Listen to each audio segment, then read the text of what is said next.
Apa kabar hari ini? Kak Yuli percaya adik-adik semuanya dalam keadaan baik.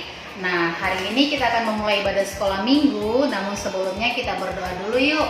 Mari kita berdoa. Terima kasih Tuhan Yesus, Engkau menyertai kami dari minggu yang sudah berlalu hingga pada saat ini. Dan kami percaya Tuhan memberkati, melindungi kami. Pimpin setiap kami Tuhan, kami mau ibadah, memuji, memuliakan nama-Mu. Haleluya. Amin. Adik-adik semuanya, mari kita naikkan pujian, katakan Tuhan Yesus baik.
Kita naikkan pujian, katakan oleh karena kemurahan Tuhan.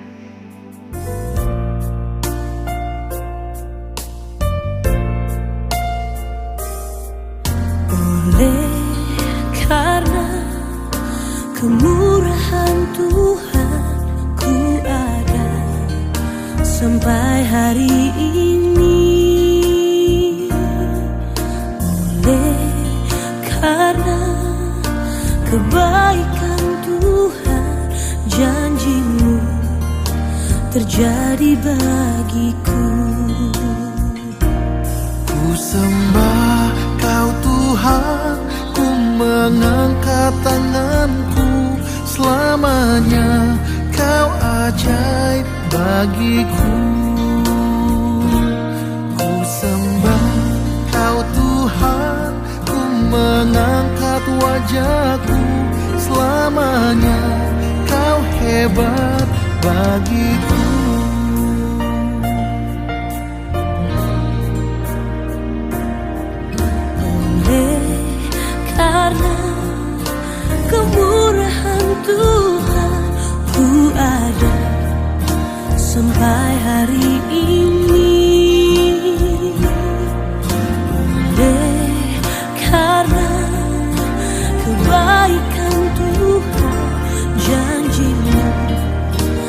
jadi bagiku. Ku sembah Kau Tuhan, ku mengangkat tanganku. Selamanya Kau ajaib bagiku. Ku sembah Kau Tuhan, ku mengangkat wajahku. Selamanya Kau hebat bagiku. Ku sembah Kau Tuhan, ku mengangkat tanganku. Selamanya Kau ajaib bagiku. Ku sembah Kau Tuhan, ku mengangkat wajahku. Selamanya Kau hebat bagiku. Ku sembah Kau Tuhan, ku mengangkat tanganku. Selamanya Kau ajaib bagiku. Ku sembah Kau Tuhan, ku mengangkat wajahku. Selamanya Kau hebat bagiku. Selamanya Kau hebat bagiku. Selamanya Kau hebat Bagiku.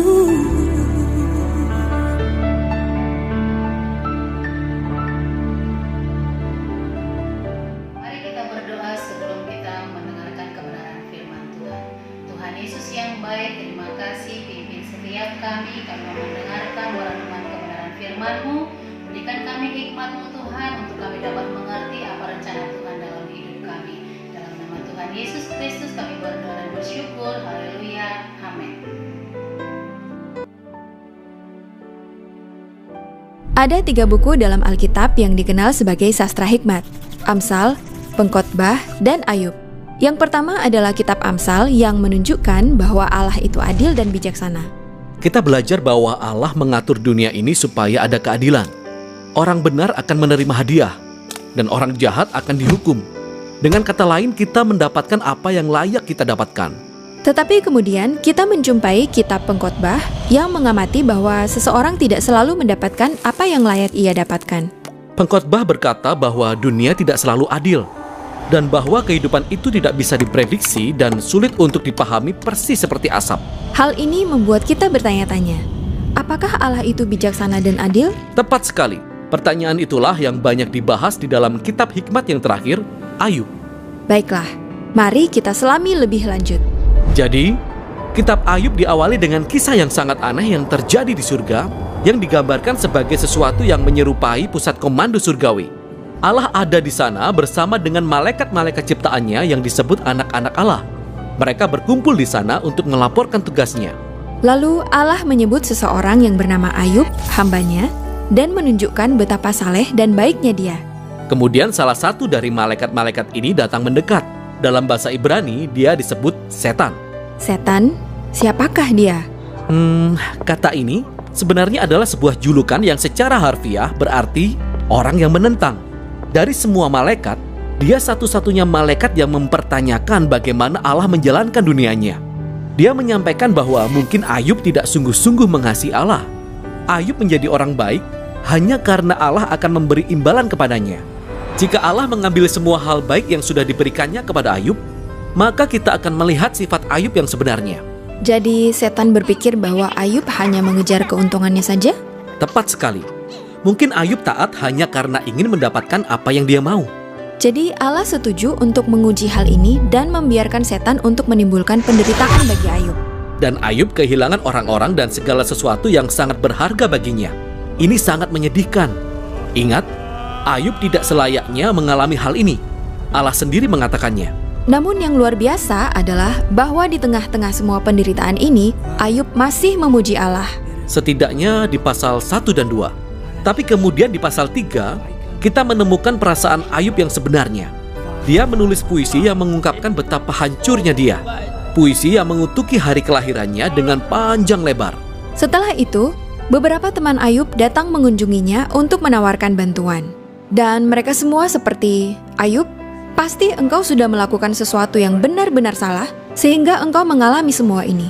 Bagaimanapun kita tahu bahwa Allah itu adil, dan kita juga tahu bahwa dunia ini diatur berdasarkan keadilan Allah. Jadi, pasti engkau sedang menerima apa yang pantas engkau terima." Di 34 pasal selanjutnya, Ayub dan sahabat-sahabatnya saling sahut-menyahut dalam puisi Ibrani yang sangat padat. Teman-temannya terus berspekulasi tentang mengapa Tuhan mengirim penderitaan tersebut. Bahkan mereka mulai mendaftar dosa-dosa yang mungkin sudah dilakukan oleh Ayub. Tetapi tiap kali setelah mendengar tuduhan, Ayub menyatakan bahwa dia tidak bersalah. Dan Ayub memang tidak bersalah. Ya, benar. Ayub sedang berada dalam kondisi emosi yang naik turun. Pada saat tertentu, Ayub tetap percaya bahwa Allah itu adil dan bijaksana. Namun di saat lain, Ayub meragukan kebaikan Allah. Dia bahkan menuduh Allah telah berlaku ceroboh, tidak adil dan curang. Jadi di akhir percakapan, Ayub menuntut Allah datang dan menjelaskan dirinya secara pribadi. Dan Tuhan melakukannya. Tuhan datang dalam bentuk awan badai yang besar. Dan dia tidak memberi jawaban langsung kepada Ayub. Tuhan tidak memberitahu Ayub perihal percakapannya dengan setan. Dia melakukan sesuatu yang amat berbeda. Dia mengajak Ayub mengelilingi bumi. Dia menunjukkan kepada Ayub betapa luas dan megahnya dunia ini. Tuhan menanyai Ayub apa ia mampu menjalankan ataupun memahami dunia hanya untuk sehari saja. Tuhan menunjukkan kepada Ayub berbagai hal detail yang ada di bumi. Hal-hal yang kita lihat setiap hari, namun tidak bisa kita pahami. Tetapi Allah memahaminya. Tuhan sungguh-sungguh memahaminya. Dia menaruh perhatian terhadap keindahan dan berjalannya alam semesta dengan cara yang tidak pernah kita bayangkan. Dan di tempat yang tidak akan pernah kita lihat. Sebagai penutup, Tuhan menunjukkan kepada Ayub 2 ekor binatang dan memuji betapa hebatnya mereka. Ya, mereka sangat berbahaya. Maksud saya, mereka bisa membunuhmu tanpa harus berpikir panjang. Dan Tuhan mengatakan bahwa mereka tidak jahat. Sebenarnya mereka adalah bagian dari dunia baik yang diciptakannya. Lalu, sudah, begitu saja. Cuma itu pembelaan Tuhan. Itu agak aneh. Ya, maksud saya, sebenarnya semua ini tentang apa? Sepertinya begini. Dari sudut pandang Ayub, sepertinya Tuhan itu tidak adil. Namun sudut pandang Tuhan jauh lebih luas. Tuhan secara dinamis berinteraksi dengan kompleksitas sealam raya ketika dia membuat keputusan. Inilah yang disebut Tuhan sebagai hikmat. Jadi, permintaan Ayub supaya Tuhan melakukan pembelaan atas dirinya sendiri sebenarnya adalah hal yang konyol. Ayub tidak akan bisa benar-benar memahami kompleksitas semacam ini, bahkan jika dia ingin melakukannya. Lalu, apa makna semua ini bagi kita? Ayub akhirnya diajari untuk rendah hati. Ayub tidak pernah memahami mengapa dia harus menderita. Namun demikian, dia bisa tetap hidup dalam damai sejahtera dan takut akan Tuhan. Tapi, bukan itu akhir dari kitab ini. Karena setelah ini, Tuhan memulihkan Ayub dengan melipat gandakan segala kepunyaannya dahulu. Dan sekali lagi, ini sangat mengejutkan. Maksud saya, apakah ini sebuah hadiah? Apakah Tuhan berkata, "Selamat Ayub, engkau lulus dari ujian yang rumit ini"? Tidak. Inti dari keseluruhan kitab ini adalah, ketika Ayub kehilangan segalanya, itu bukanlah merupakan sebuah hukuman. Jadi mendapatkan kembali apa yang sudah terhilang, bukanlah sebuah hadiah. Kalau begitu, mengapa Ayub mendapatkannya kembali? Tampaknya Tuhan menurut hikmatnya memutuskan untuk memberi Ayub sebuah hadiah.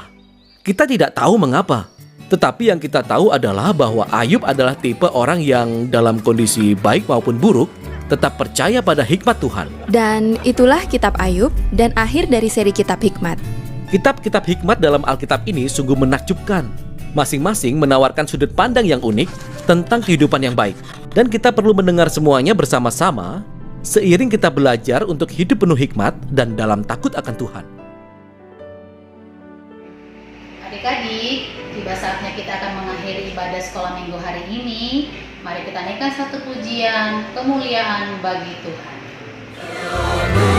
Kemuliaan bagi Tuhan di tempat maha tinggi. Kau Raja diagungkan dan dipuji. Datanglah kerajaan-Mu Tuhan. Datanglah kerajaan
selalu baik dalam hidup kami. Berkati kami Tuhan, sepanjang minggu yang akan kami lalui, Tuhan Yesus selalu bersama dengan kami. Di dalam nama Tuhan Yesus Kristus kami mengakhiri ibadah sekolah minggu hari ini. Haleluya, amin. Selamat hari Minggu, Tuhan Yesus memberkati.